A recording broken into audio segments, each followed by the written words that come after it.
Segundo clasificado, Pedro Núñez.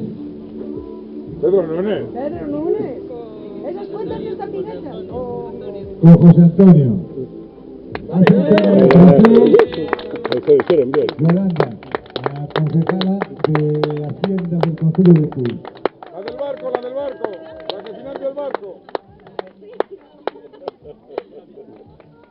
Hay que decirle a Lano que lo apunte en Bueno, su partida. hace también entrega del trofeo No concejal os de peleéis Vicente. por eso. Lano.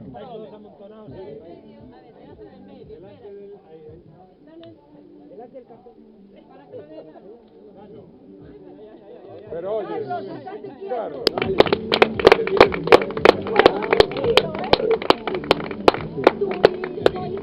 O sea, mira, 2 de 3. Salimos 2 de 3. Si no fuera por los padres, no vamos primero. Yolanda Núñez. Enrique García. ¡Bravo, chicos!